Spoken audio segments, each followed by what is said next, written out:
Ciné-moi. Je veux faire du cinéma. Roussi Mouti.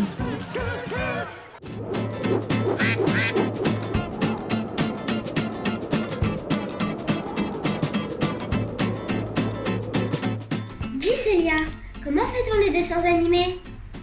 Bonjour Leïna, c'est une question passionnante et extrêmement vaste. L'animation de dessin, encore très utilisée de nos jours, est la forme la plus ancienne du cinéma d'animation qui en compte beaucoup d'autres. Les dessins animés ont même précédé l'invention du cinéma par les frères Lumière. Et oui, à partir de 1892, soit 3 ans avant la naissance du cinéma, Émile Reynaud présente plusieurs dessins animés de quelques minutes.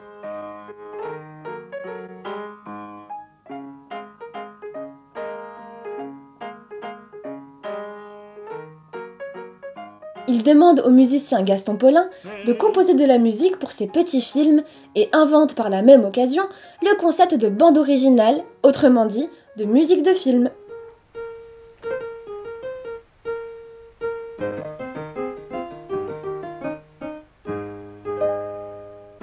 Il réalise chaque dessin qui compose l'animation sur des carrés de gélatine transparents. C'est le défilement très rapide de ces différents dessins qui nous donne l'illusion du mouvement. Il appelle cela des pantomimes lumineuses que son invention, le théâtre optique, permet de projeter sur un grand écran devant un public nombreux et conquis. Malheureusement, la technique très complexe inventée par Émile Reynaud ne lui permettait pas d'avoir plusieurs copies du film. Après l'invention du cinématographe par les frères Lumière, son théâtre optique devint rapidement obsolète. Et, désespéré, il jeta ses pantomimes lumineuses dans la Seine. Seules les 2 pantomimes que je t'ai montrées ont survécu au désastre. Ce fabuleux travail, très innovant pour l'époque, est considéré par certains comme l'invention du cinéma.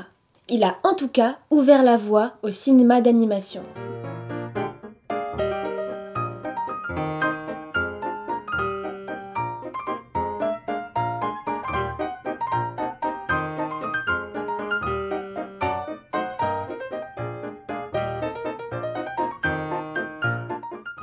Vous l'avez reconnu?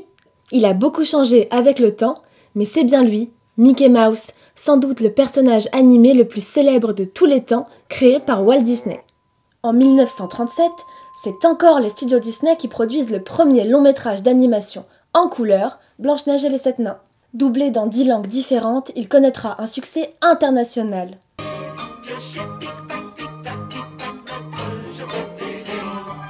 It ain't no trick to get rich quick. Nunca temos essa missão. Hikaru, Ci trovate sempre. Réaliser un long métrage d'animation représente un travail absolument titanesque. Pas moins de 400 000 dessins et une équipe de près de 1000 personnes ont été nécessaires pour réaliser ce film. Mais on peut faire de l'animation de façon beaucoup plus artisanale. Venez avec moi dans les coulisses de Ciné-moi. Pour animer ce petit dessin de Barouk, Hugo va devoir dessiner toutes les étapes du mouvement. Pour que les nombreux dessins s'enchaînent parfaitement, il travaille sur une plaque transparente, éclairée par le bas, qui lui permet de voir en transparence le dessin précédent afin de redessiner par-dessus. Ensuite, on les prend toutes en photo une par une. Quand c'est fait, nous les assemblons sur un logiciel de montage. Le défilement très rapide des différentes images recrée l'illusion du mouvement. Et voilà, le tour est joué. Pour ces quelques secondes de Barouk qui court, il aura fallu 16 dessins.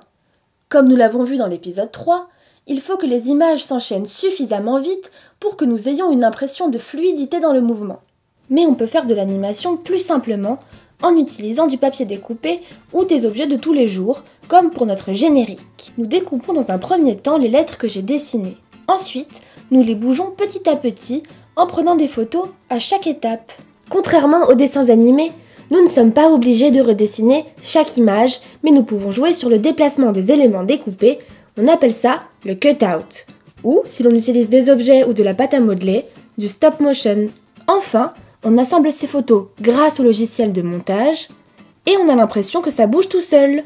On retrouve cette technique de papier découpé dans des films plus ambitieux, notamment chez le réalisateur Michel Oslo.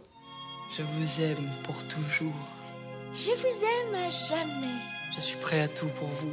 Il n'est rien que je ne fasse pour vous. Vous êtes la plus belle entre les belles. On ne peut être plus beau que vous n'êtes. Oh si. Comment ?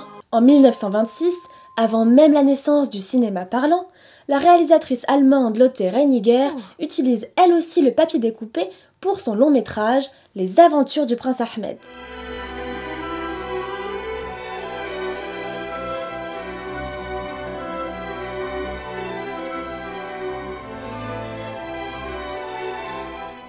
Ces deux films, qui perpétuent la tradition du conte, rappellent le théâtre d'ombre, une forme de spectacle inventée en Asie au Moyen Âge. Des silhouettes en papier découpé animées à la main sont placées entre un drap et une lampe. Le public, placé de l'autre côté de ce drap, ne voit que leurs ombres se mouvoir.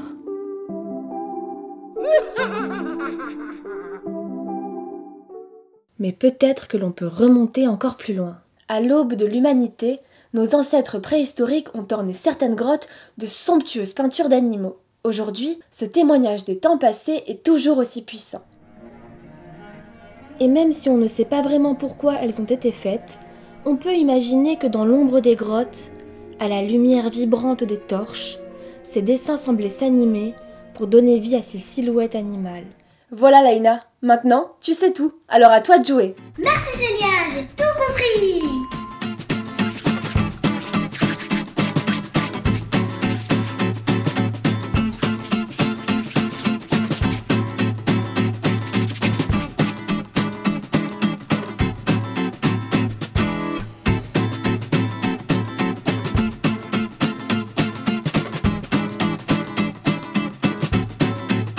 Si toi aussi tu as réalisé une vidéo en dessin animé, en stop motion ou même ton propre théâtre d'ombre, n'hésite pas à nous l'envoyer à l'adresse mail qui s'affiche juste en dessous.